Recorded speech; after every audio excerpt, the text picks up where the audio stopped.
I found myself approaching today, I found myself kind of rehearsing what it is I wanted to say, and I consciously made an effort to not do that because I wanted to be as organic as possible. I do have some bullet points that I want to touch base on.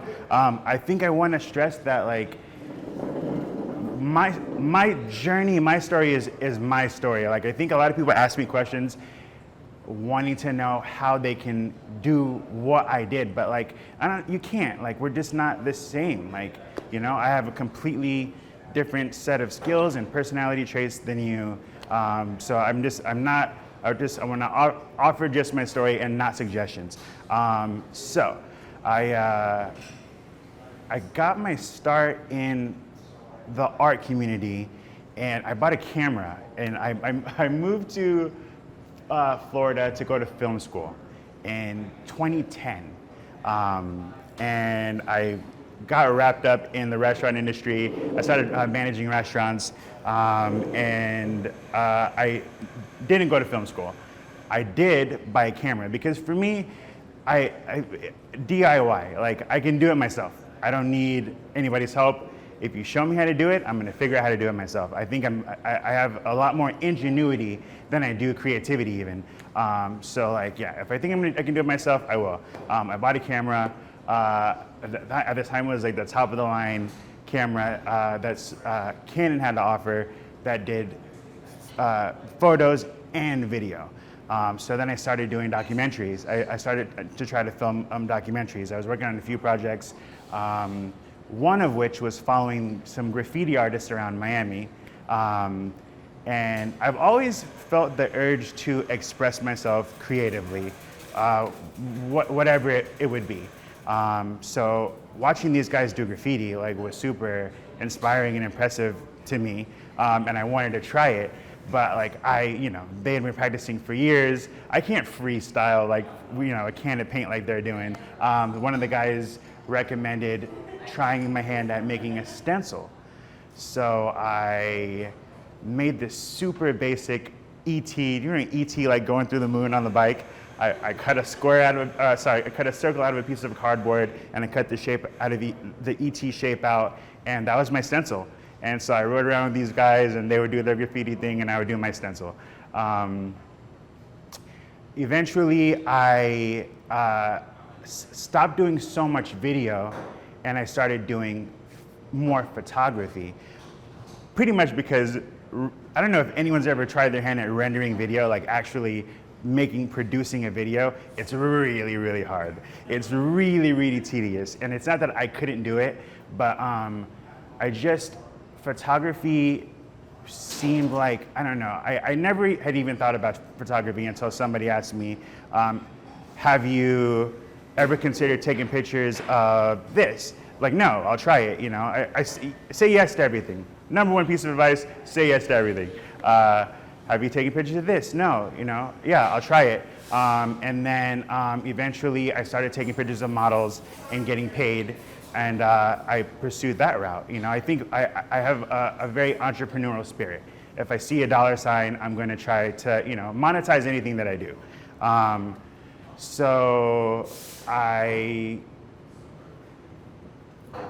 The name Aakabo is a combination of my name. My name is Aaron Carl Bodden. So it's the first two letters of all of my names. Back when the internet was a baby and AOL used to come on a CD in the mail, and we made screen names. That was my screen name, Aakabo.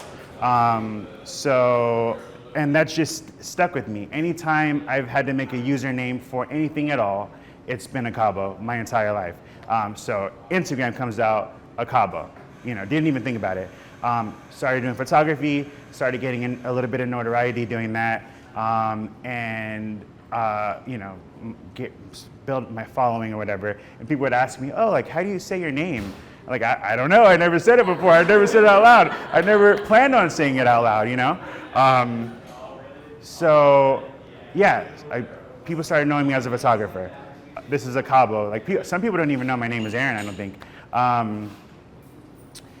Did photography from 2011 to late 2017. And I just woke up one day, I don't know if you share the same feeling. I woke up one day and I had lost my passion for photography. I don't know if I was ever even passionate about photography. I was passionate about something creative that I could work for myself. You know, but I see other photographers that are like super passionate about it, and it's like, I don't think that was ever me. I just, you know, I don't like to clock in and clock out places. You know, again, more of an entrepreneur than anything. I lost my passion for photography. I didn't, however, lose my passion for creative expression. I have to. I got to get it out in whatever form it is, you know, or I will go crazy, you know. Like, I think that's the artist in all of us, right? I started to try to meditate because I didn't know what it is I wanted to do.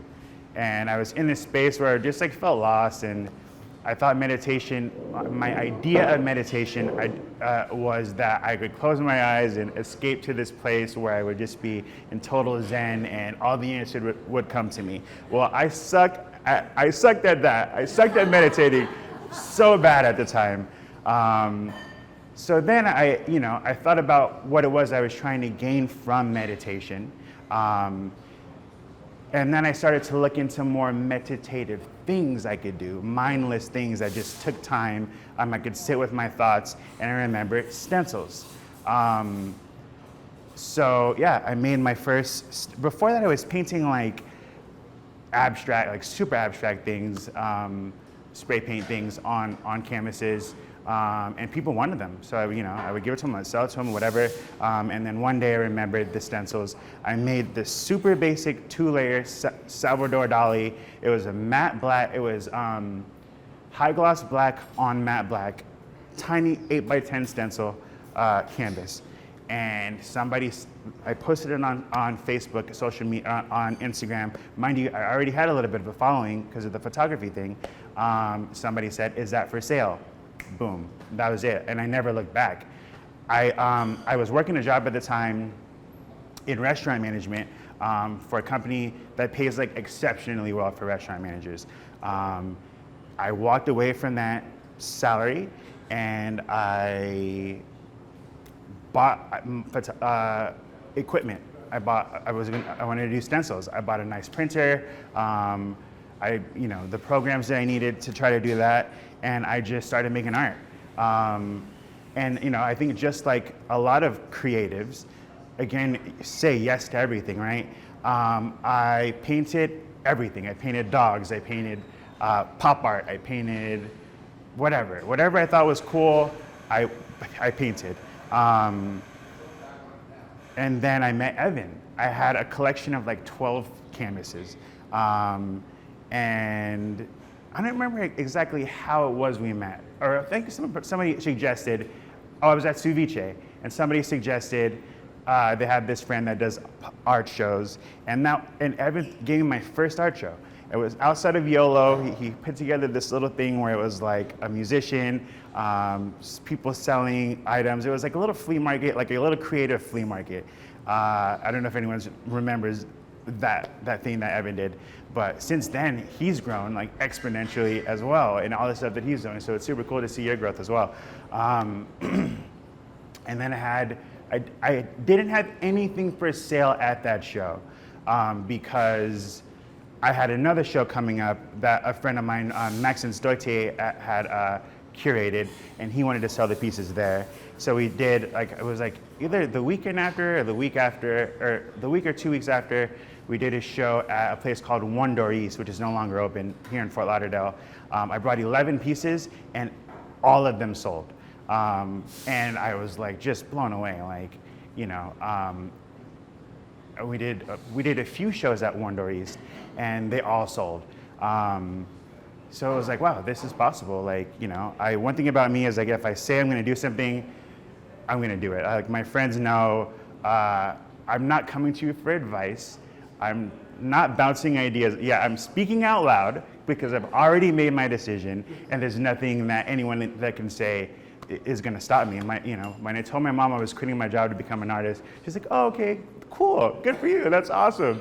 Yeah. And then years later, after it, was apparent that I would be okay doing that, she was like, I thought you were absolutely crazy, but I know better than to try to stop you. So yeah, now I'm doing canvases. Like early 2020, I had some friends that were opening up a bar restaurant in Fort Lauderdale, and they needed their logo painted on the wall. Are you interested in painting murals? Hey, right now, I've even thought about painting a mural. Yes. Yeah, I do want to paint a mural. And then I did 2 murals in that spot, my first murals ever. And people started immediately, took notice. And one after the next. Hey, we need a mural too. Hey, we need a mural too. And it just has evolved from that. I have seen a lot of success in a short period of time, because I know a lot of people. I know that it's super hard for me. I realize not everybody has that advantage, and like I have a larger following on social media, but like I didn't just get that overnight. Like, you have to wear all the hats. You have to, like, a talent is 20%, you have to business acumen, network, like, it's all about who you know. Evan mentioned the fact that I won the award for Best Mural Artist 2020, 2021. I'm not the best mural artist in Fort Lauderdale, but I know a lot of, Lori is the best mural artist in Fort Lauderdale. I just know a lot of people. And that's a huge piece of advice. Like, just network, put it out there. I meet so many. I started curating art shows. I do a show every month at the Wilder, every third Thursday of the month. I focus on amateur artists. I try to people that have never had a show before, or it's their biggest show, or it's their coolest venue, because I just want to show them this is possible. Just do it. I meet so many artists. They're super introverted, or they're so talented. They're way more talented than I'll ever be, but they don't show their art. Like, just put it out there. Like, that's one thing about me. Like, I don't wait. If I think I have a good idea, I'm gonna put it into action. Like, no matter what it is. One of my mottos is, or one of my mantras is, open the business and figure it out later. Perfect it later, If people are gonna come to you for stuff, just, figure it out later. Perfect it later. So here I am. 2018, I started painting. 2020, I started doing murals. Like 18 months ago, I started feeling just like this funk. Like, I liken my art career to being like a recording artist. In your freshman album, your first album, or maybe your first 2 albums, it's all about just being entertaining. Like, I got cool music, look at me, like I am an entertainer. But then after a while, it's like, okay, but what am I about? It's like a lot of these guys that come out, like, with people say, oh, I like the old Kanye, or I like the old Incubus, or I like, but then, like, it's because what they're doing then was more mainstream, and now they've found a voice. And so I think, just like so many artists, again, you say yes to everything. I was just all over the place with what it was I was creating. And then I struggle with, like, okay, but what's my style? Like, what defines me as an artist? And I hear this all the time. I am just, in the last, like, 8 months, I'm starting to really hammer that out. Same thing when I did photography. I said yes to everything. And then eventually I narrowed it down to what it is that speaks to me the most. As an artist, I've just figured out I like doing portraits, and surrealism. It's my favorite type of art. I want to focus on those. So like, you know, a lot of people, I feel like they beat themselves up about not having a recognizable style. Because like, that's what I want too. I want somebody to see a piece and know Aaron made that piece. I feel like the greats have that. And like, that's what I want to be. So don't beat yourself up if you don't have it. Just keep going. A lot of times what I'll do is I'll get in a funk and I just won't do anything. Just work through it. The things I've learned from becoming a full-time artist also is like, everyone like once has this dream of becoming a full-time artist. It is cool. In my head, I was like, oh, I gotta be full-time in order to be legitimate. Like once I got there, like it's not all rainbows and butterflies. Like it's hard. It's hard, and like you're stuck doing a bunch of commissions that you don't want to do. Like I talk to a lot of people that went to like art school, or people that are in the graphic design or any industry where you're forced to be creative on your off days. Like if I'm having an off day, I'm just not doing anything. If I'm having an off week, I will take the week off. When I feel the motivation, I'll ride that wave because I know it's not always there. But like if you're in a job where people are like, oh, I want you to paint this, like, and I need the paycheck, then I'm stuck there painting this stupid thing that I want to paint. Like, I started doing dog portraits for a while. I painted a portrait of my dog, and then people were like, oh, I want one. And I'm like, yeah, give them to me. After my like fifth one, I'm like, oh my God, I hate this so much. Like, I realized for myself, like I need to feel good about what it is I'm painting. I need to be passionate about my pieces. Like if I don't have most, if not all, creative direction, it sucks the life out of me. Another question that I get all the time is, where do you get motivation from? And I don't have an answer for that. I have no idea. I wish I did, because it's a very common question. But what I do know is what makes me feel unmotivated, what makes me feel in a funk, and I try to avoid those things. And it's something that I try to follow. Like people say, I'm in a funk, I'm feeling depressed. What is that? I try to explain it's negative energy, and there's 10 things. Break them down, compartmentalize it. There's probably 10 things that are making you feel in a funk. What are those 10 things? Well, 3 of those things you can fix right now. 2 of those things you got to work on, and maybe the rest of them, like, the 3 of them you can fix in a month, and 1 or 2 of them you can fix 6 months down the road, and maybe there's 1 or 2 that you can't fix ever. But all of a sudden, your funk went from 10 things to 2 things, and you just feel better. I can't create if I'm not in the perfect space.